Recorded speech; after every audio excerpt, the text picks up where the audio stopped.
Continuando nas questões biomecânicas inerentes a uma prótese parcial fixa, a gente fala no quinto item que Mesomo, no quinto aspecto que Mesomo levanta, que a gente deve observar nesse planejamento, que são necessidades de paralelismo, né? Bom, estamos falando de uma prótese parcial fixa, que vai contar com retentores. Se um retentor for inclinado para cá e o outro for inclinado para cá, eu não consigo ter uma via única de inserção.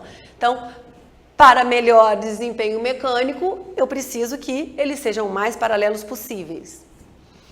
Inclinações, giroversões, extrusões devem ser corrigidos quando impactam neste planejamento através das seguintes medidas. A primeira medida que ele cita é um desgaste compensatório. Tem um dente muito inclinado e o outro bem plantado. Desgasto, desgasto, desgasto, até que eu consiga fazer uma coroa que fosse o retentor, de forma que ele compensasse essa inclinação.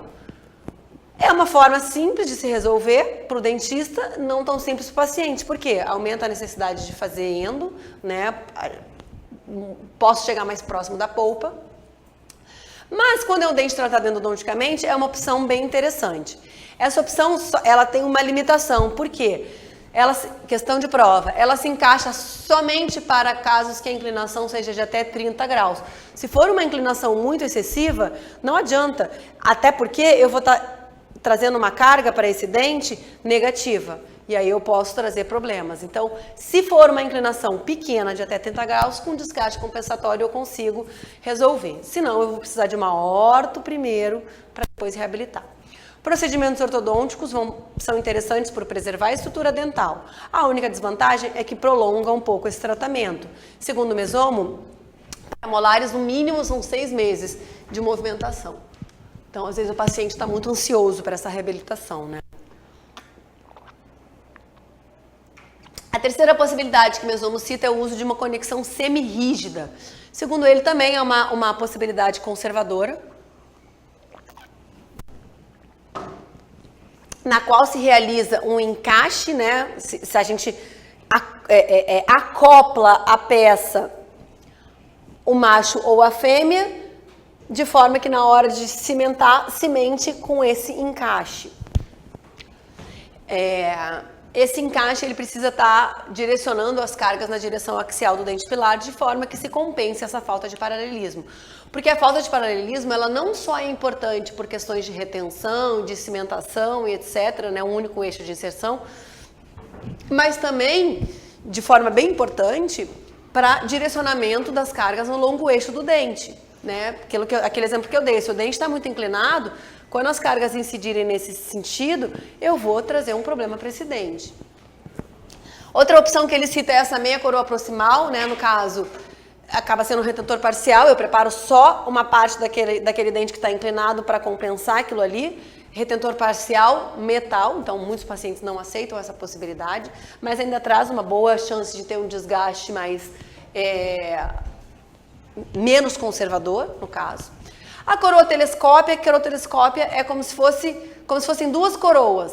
Eu preparo o dente, cimento uma coroa metálica corrigindo aquela inclinação e aí por cima dessa coroa vem o retentor ainda. Como se fosse um casquete, digamos assim. É necessário espaço interoclusal, né, para isso. A endo vai permitir os desgastes compensatórios que se julgar, né, interessantes no caso. Independente do que se fizer, é importante que se tenha em mente o seguinte: única de inserção, que é um requisito mecânico básico para uma prótese, seja unitária, seja parcial, né, seja envolvendo múltiplos dentes. É um requisito, então, que melhora a estabilidade dessa prótese. É o mais forte indicativo de que os preparos apresentam boas qualidades, tanto de retenção quanto de estabilidade. Ainda temos as necessidades de readequação. Só um parêntese rápido, voltando. Na apostila de vocês tem as indicações dos rompe-forças, né?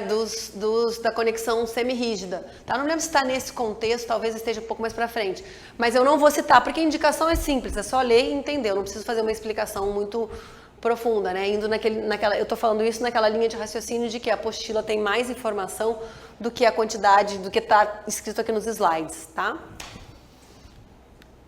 Então, necessidade de readequação do plano oclusal, né, é o sexto aspecto que a gente leva em consideração em termos biomecânicos no planejamento de uma PPF. Bem simples, né? Extrusões, alinhamentos, desarmonias devem ser corrigidas previamente para que eles não atuem como uma predisposição para contatos prematuros, tá? E podendo desencadear quadros de disfunção.